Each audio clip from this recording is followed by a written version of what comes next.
కానీ హెయిర్ అంత ముందు బాగుండే కదనే. హైదరాబాద్ వెళ్ళిన కంచెల్లి హెయిర్ మొత్తం ఊడిపోయింది. అవునే చెల్లె, అక్కడ మంజీరా వాటర్ కదా, ఆ వాటర్ పడక హెయిర్ అంతా ఊడిపోయింది. అందుకే హైదరాబాద్ వద్దే అక్క అన్న. నువ్వు విన్నావా వరంగల్ ఉండి చదువుకోవే అంటే? ఇక అంతా అయిపోయినాక ఇప్పుడు మాట్లాడుకుంటే ఏమవుతుంది? ఇక ఇప్పటి నుంచైనా మంచిగా కేర్ తీసుకోవాలి. జానకి బాగేనారా? ఎంతసేపు అవుతుంది వచ్చి?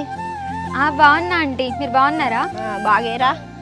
మీ ఆరోగ్యం ఇట్లా మంచిగా ఉంటుందా ఆంటీ? మోకాళ్ళ నొప్పులు తగ్గినాయా? ఏం తగ్గినాయిరా జానకి, మందులు వాడతారా కానీ తగ్గట్లేవు. అవునా? అవునంటీ, ఒక్కరే వచ్చిర్రు. మీ అబ్బాయి రాఘవలేడా?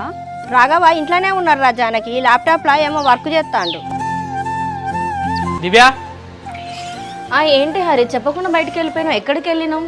అట్లా ఊళ్ళో పోయి అందరితో మాట్లాడి వస్తానే, పచ్చాలు పెంచుకున్నా.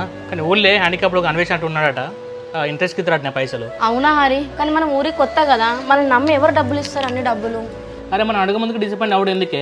మనం ఇచ్చింది అనుకో, మనం ప్లస్ పాయింట్ అవుతుంది కదా. సర్లే, ఒకసారి అడిగి ట్రై అయితే చేద్దాం. ఆయన పేరు ఏదో అన్నావు కదా? ఆయన పేరు అనే అన్వేష్. ఆయనకు చిన్నప్పుడే కుడికాలకి పోలియో వచ్చి పడిపోయిందట. అమ్మా కాలు మళ్ళీ గుంజుతుంది, గోళీలు కూడా అయిపోయినాయి, హాస్పిటల్కి పోయి రావాలనే.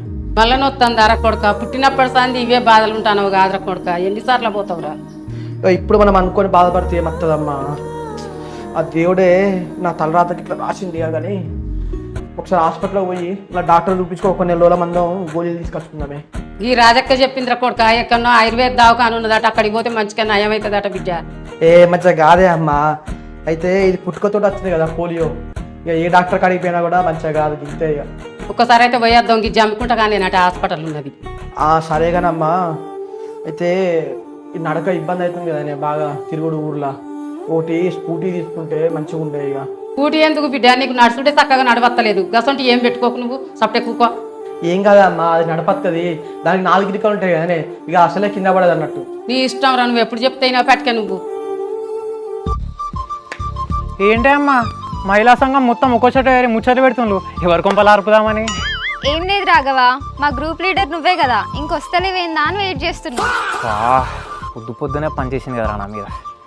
సర్లే, ఏం చేస్తాం. పల్లవి, మీ అక్కకి 1000 రూపాయలు ఇంటి రెంట్ ఇచ్చిన, తీసుకున్నావా?